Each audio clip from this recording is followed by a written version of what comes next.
you need a little bit of patience, and you need to have character. Because a lot of decisions in this world, you're going to be pushed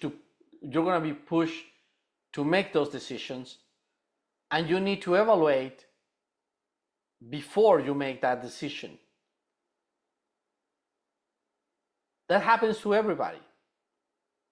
Everybody will push you to make a decision. Actually, you can notice if somebody's pushing you, like a hard push to make a decision, probably is not in your best interest. Unless the person is a trustworthy person. And like, all right, jump now. You have 3 seconds to jump. And you're like, oh, really? Why I have 3 seconds? Because you're going to get killed. Right?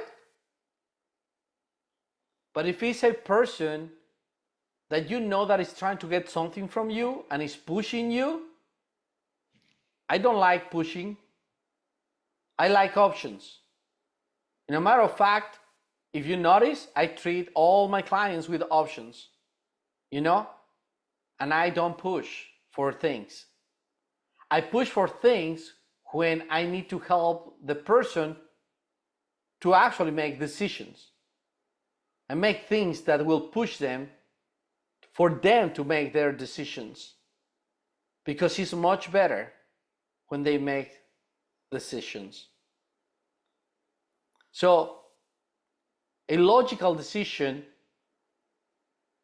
could become a better decision because contains evaluation. So you need to take time to evaluate and observe perspective, angles, pros, cons. The more intricate you get, probably the better the decision is going to be. Because the more time you expend in evaluating something, you might be able to see, oh, here is a problem. Now, if you're a very enthusiastic person, you will disregard the problems. And that will take you out of making a logical decision. In the world of sales, if somebody's selling you something, in that type of sales, in the hard sales, I call them the hard sales, they don't want you to make a logical decision. They don't want you to evaluate. They make you to just get into the emotion and boom, do it. Now I'm saying this because next we're going to know about intuition in the decisions. And that's a total different animal. Intuition in the decisions can actually make you rich overnight by buying the lottery ticket or something that is the correct one. You know what I mean? Intuition decision can be something that can change drastically your life, because there is an opportunity that cannot wait for you to be logical. It's just right there and you need to feel it. But remember, that's the part where deceiving takes place. In the decision area, if you're not well educated about your decision making through intuition, well, guess what? You can mess it up. So let's go back and recap this.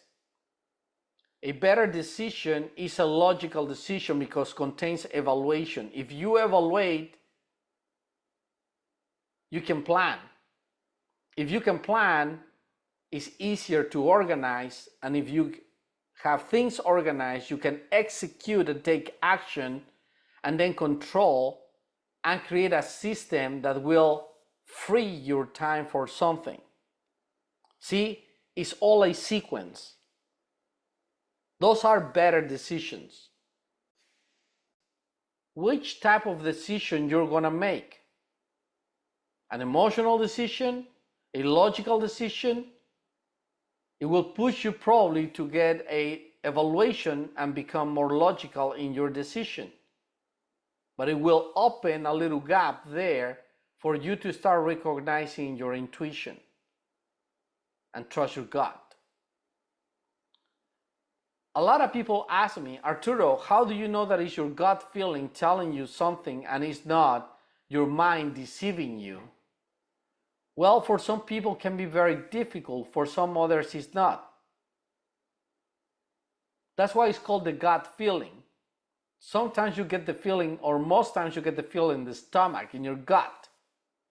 It's funny, but it actually vibrates. So, intuition can be mixed very easily with the mind and can be deceiving. So everybody's different, but if you really want to pay attention to your intuition, pay attention to your gut feeling. And when I'm saying this here is your feeling is a physical feeling in your gut area. Like literally, a little goosebumps, a little butterflies in the stomach, a little something, a little feeling that makes a tiny millimetrical difference